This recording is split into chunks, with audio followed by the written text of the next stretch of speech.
Deep vein thrombosis. This will be the last part of this session, deep vein thrombosis. So in this part, we will see about risk factors, complications, and preventive steps for managing deep vein thrombosis. About risk factors of deep vein thrombosis, certain general factors we can see: patient who is having more obese in nature, who are more obese in nature, obesity, more prone for smoking daily, being older than 40 years, any previous history of deep vein thrombosis, and family history of deep vein thrombosis. So under general factors, this much points we should consider as risk factors for deep vein thrombosis. Certain situations, patient will be immobile or the person is immobile. They can't move apart from the places. So at immobile conditions like examples paralysis conditions, example following a stroke or injury, patient will be bedridden. Being bedridden, example following surgery or due to certain other medical illness conditions, if patient is bedridden, having leg in plaster, cast or splint. Plaster or splint has been put over the leg for the patient and being immobile. Certain that conditions, this will be become more worsening with respect to the deep vein thrombosis conditions. Sitting for long periods of time while traveling, example in a bus, train, plane, car, and that too daily. If it is doing daily, and the person is more prone for this kind of a sitting posture for long periods in accordance with his occupation or some other reasons, whatever it may be, that will be the other risk factor which will be complicating the situation more. Other factors that can slow blood flow include certain other factors which will be causing the blood flow will become more slow, like injury to a vein. Example, as a result of broken bone or severe muscle injury.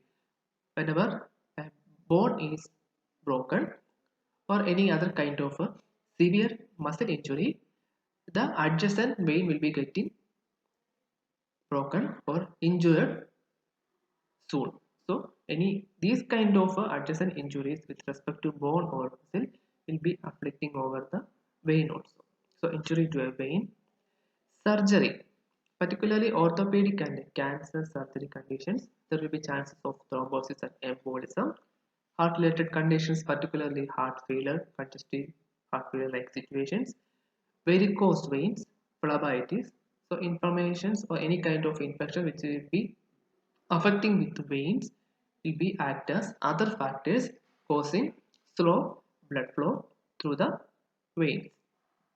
At blood clotting conditions including hormone medications, specifically estrogen containing oral contraceptive pills, people used to take more or daily these kind of oral contraceptive pills and having more estrogen content in that, having hormonal imbalance and making hormonal disturbances over the endocrinological system and causing with the defect in blood clotting conditions also.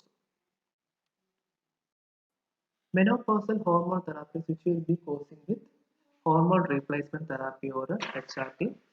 Inherited disorders conditions like a deficiency of blood clotting factors, inflammatory bowel diseases conditions like Crohn disease or ulcerative colitis condition, certain cancers and some cancer treatments and a pregnancy situation also will be causing these kind of situations. So with respect to the menopause situations, we will be going with the hormone replacement therapy, any kind of role of inherited disorders with respect to deficiency of blood clotting factors, with respect to the blood clotting factors, any kind of deficiency is there.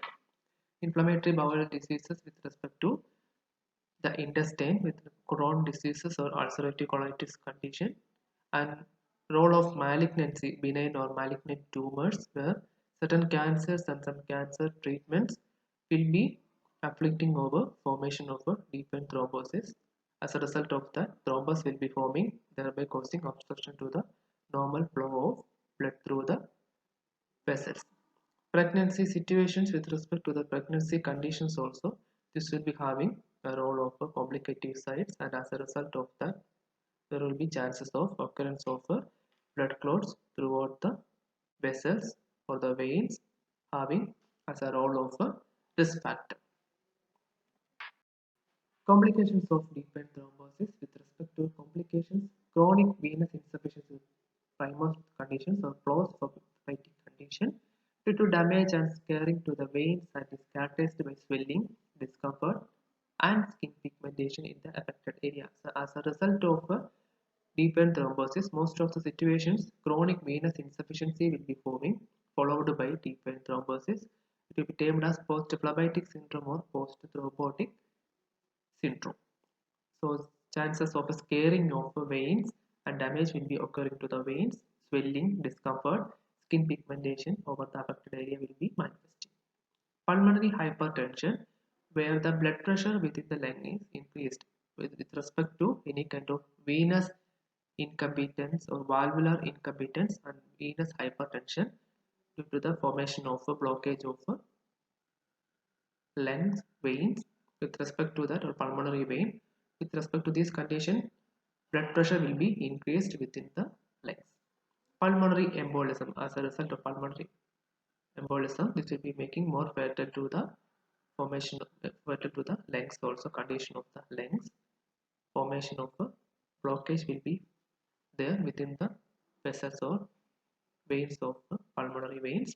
Paradoxic embolic condition, as a result of a deep vein thrombosis, a result of a venous thrombosis, there will be manifestation of arterial thrombosis or arterial embolism.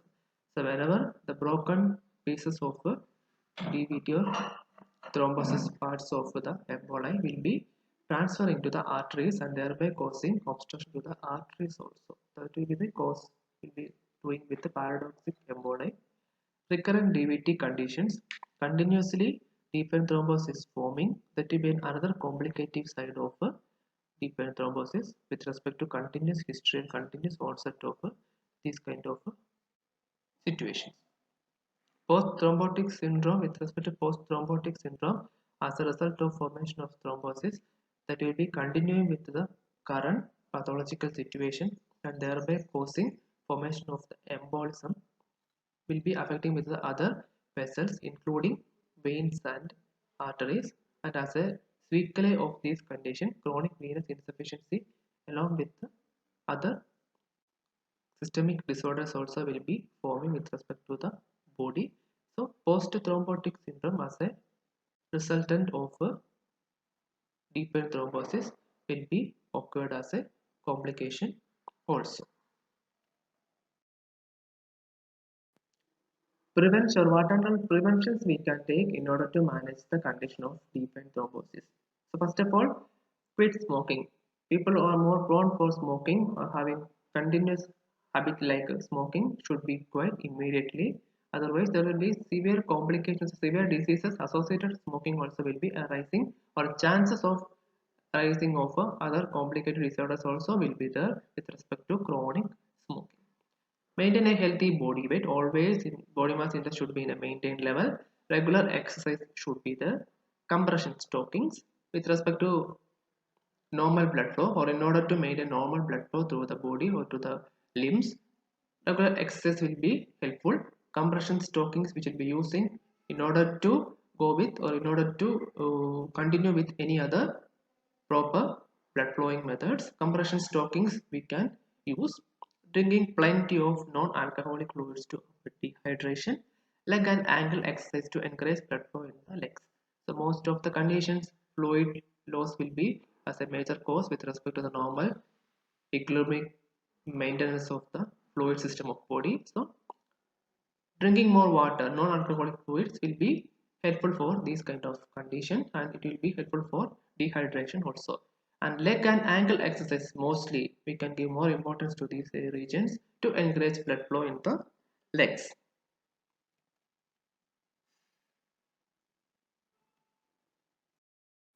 At bedridden cases as a result of surgery or illness include most of the conditions people will be in bedridden cases, or as a result of surgery or illness conditions people will be in bedridden situations.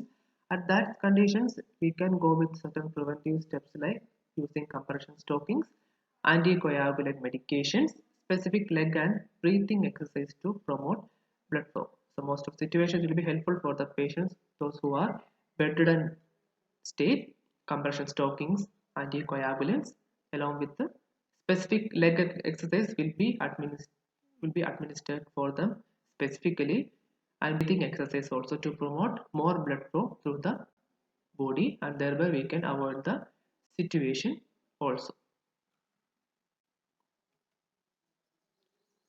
Much regarding the topic called deep vein thrombosis, we have been discussed from the first as 5 parts. We have completed the topic called deep vein thrombosis: introduction, causes, etiological factors, along with the signs and symptoms, diagnosis portion. After that, with respect to complications, risk factors and preventive sites also, and pathophysiology of deep vein thrombosis. Thank you.